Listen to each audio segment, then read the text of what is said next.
Okay, so give us your best R.J. Segerson story. No, just kidding. Oh, I could. This is going to be fun. I'm looking forward to this. So, get to travel across the country, as do you, talking to some of your deputy minister colleagues. What makes, in your mind, what makes agriculture in Alberta maybe special or different than some of the other provinces in the country? Well, in Alberta, we're leaders. We have over 50, just under 50% of the total cattle herd in Canada is in Alberta. Our grains, we produce the majority of the grains in Canada. A lot of them come from Alberta. As I mentioned, potatoes, we're number one in potatoes. Honey, we're the largest honey producing province. There's irrigation, we lead on irrigation in southern Alberta. We're moving that around the province. There's just so many positives in agriculture in Alberta, and it comes from our producers. It's not the government telling the producers what to do, it's the producers taking that innovation. Kim talked about the irrigation. You look at where irrigation came from in the last 40 years. It was all flood irrigation. Now we're all the way to low pressure pivots. We're using the resources we have in such a positive and productive way that we're leaders in agriculture. You just look at it in my lifetime, and John, think about hand moves, right? And we went to wheel lines, and that was we have come so far, especially from a water efficiency standpoint for sure. In other jurisdictions, in other provinces, and even federally, what we always hear is we got to get agriculture on the map. We got to make sure they know about agriculture and the economic opportunity and the driver and all these kinds of things. Where does agriculture sit with this government? Oh, agriculture is key. Everybody knows that Alberta, the oil and gas and what happens, in the province and the funding it provides, but everybody has to eat. The guys that work in the oil and gas field, all of our families need to eat. It's the backbone of our province. That's why people came to Alberta, was for the opportunity here, and then we found oil and gas. When we travel around the country and around the world, the minister and I were promoting agriculture, promoting what the province has. Alberta is so well thought of. Our reputation precedes us everywhere we go. They want our product. They know that we have the sustainability programs in place, the clean air, the clean land, the clean water. Our producers provide such a top quality product that they know where Alberta's on the map, and we work very closely across Canada. With our agriculture departments, with the federal government. So it's not all Alberta. We team up, we partner, and we share that knowledge and the work that we do. Well, we're not satisfied. We don't want to rest on our laurels. How do we make that position even stronger within the province and position with government? Yeah, no, I mean, it's telling our story. So many times you hear, in different, different outcomes or different settings, we're ruining the planet with agriculture. Our cows are burping too much. We're polluting the water. We're polluting the air. We're not taking care of the soil, and that's. Part of that problem is that I'm a producer myself. I'm a fourth generation ag producer. I've got 2 sons that are in ag. I've got two grandkids, they love being out on the ranch.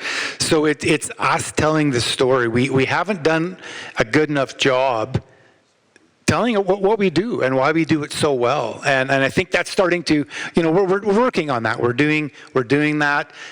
So we have more work to do.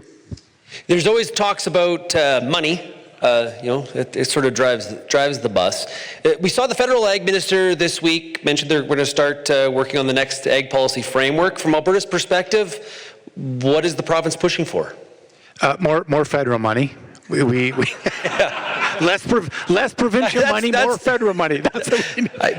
I could go to Saskatchewan to be interviewing Bill Grewal, the deputy there, and he would have the exact same answer. Well, we talk at our FPT meetings about we want more federal money and less provincial across the country. But it's that partnership, and it's key because we know in Alberta, we can't do it on our own. The other provinces we work with, they can't do it on their own. So we have to team up. And one thing that we are pushing for is let the province decide where we need to spend the money. Some of the programs we've had are very, very popular.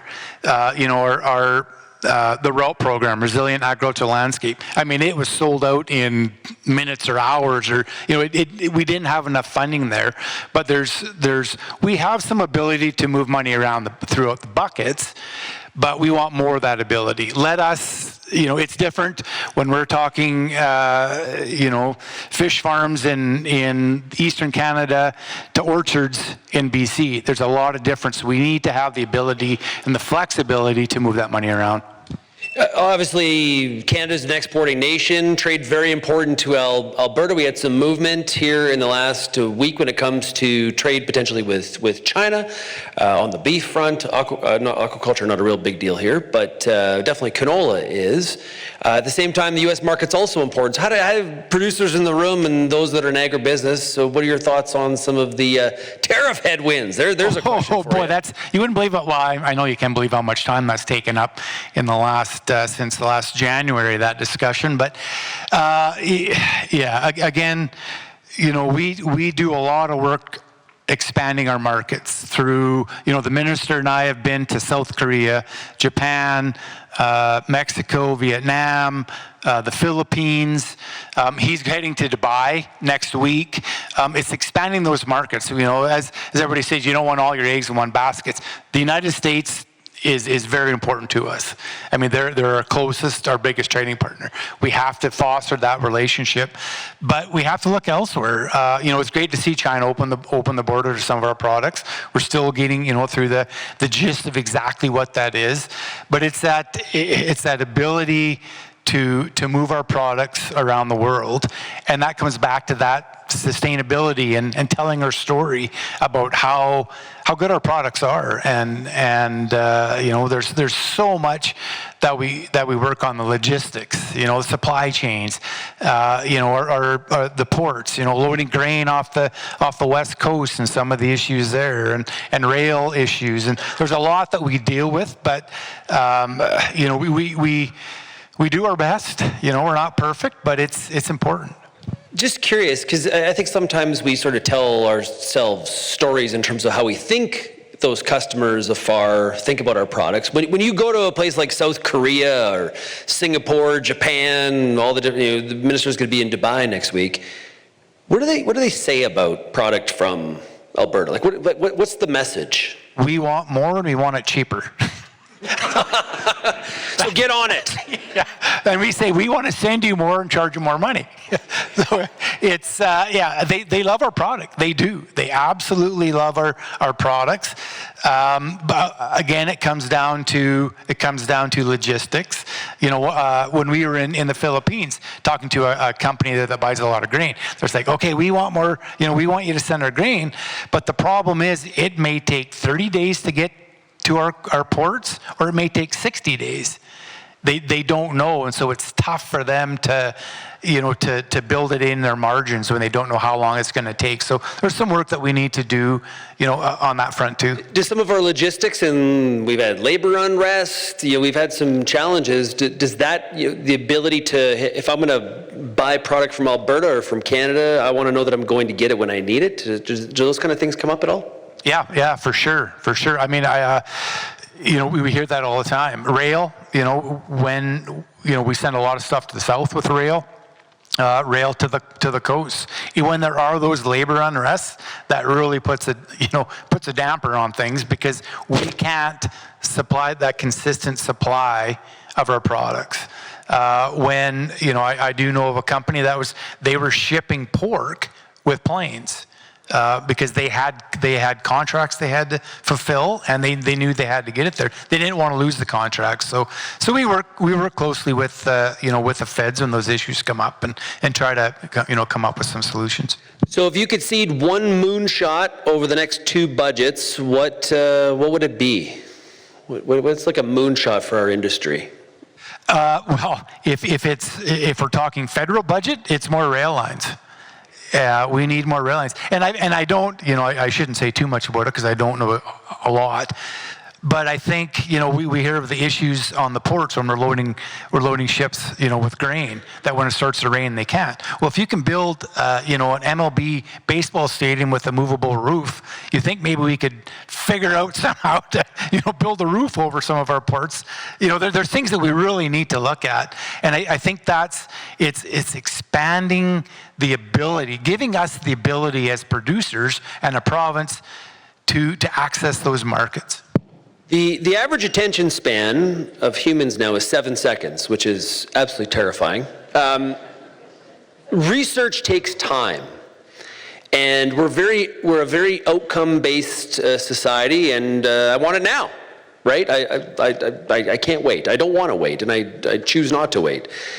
How do we make sure that we are committed to something like research, which the funding today, the political powers that may be in power today maybe not be tomorrow. Like, you may not see the fruits of that, right? It takes a little bit longer term vision. So how do we stay committed through facilities like RDAR to make sure we got research programs long term?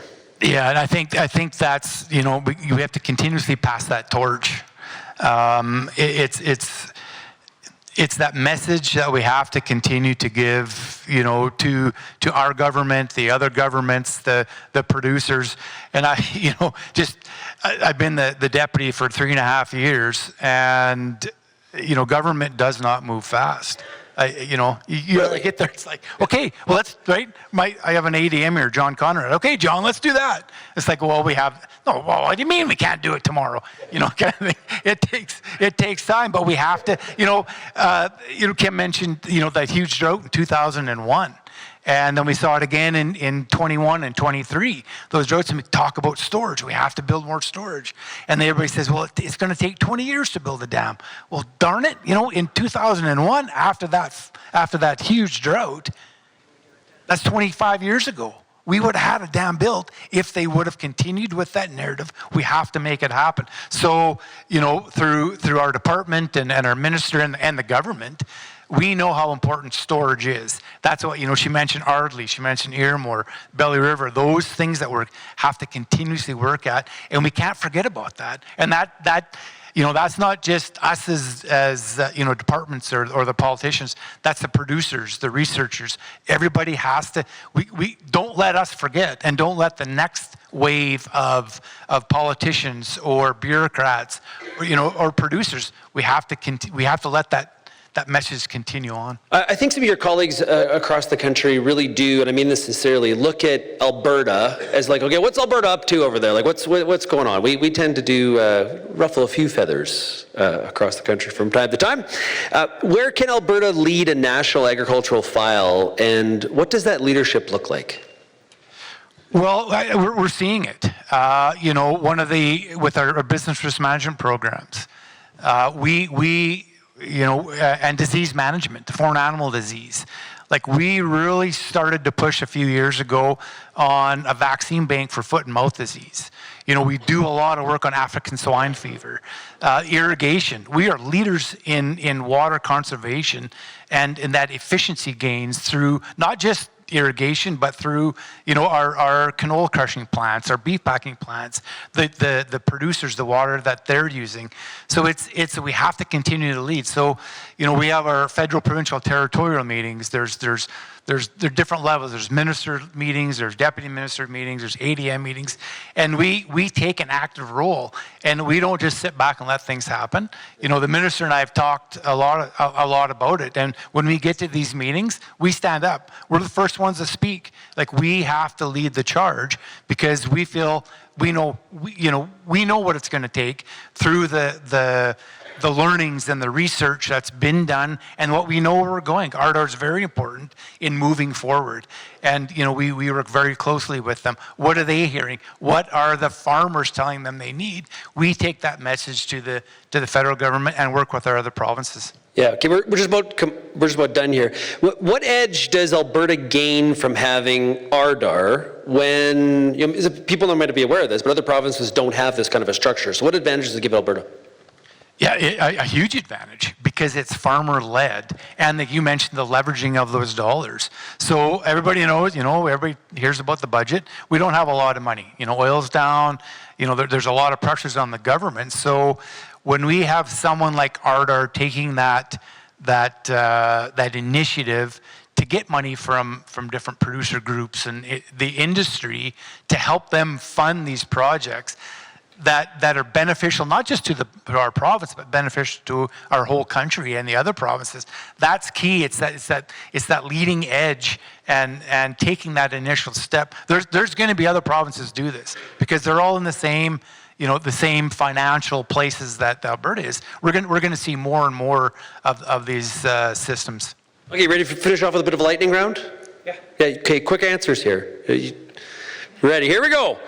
One market we're underplaying is. Oh, look at that. We stumped him. That's enough. Woo! Underplaying pork. Pork, awesome. Okay, a regulatory change that would save the most time. PMRA. Amen. The most underrated Alberta ag innovation is? Irrigation. A partnership we should copy from another sector is? Ooh, gee, we're getting deep here. You know what? We're leaders. I think they need to take some of our learnings. See what he just did there? It was like a switcheroo. I used to be a politician too, so. That is good. And finally, currently on my playlist is? Oh, look, you got to have a little Willie Nelson. Ha, there we go. Let's give a big round of applause for Deputy Minister Hale.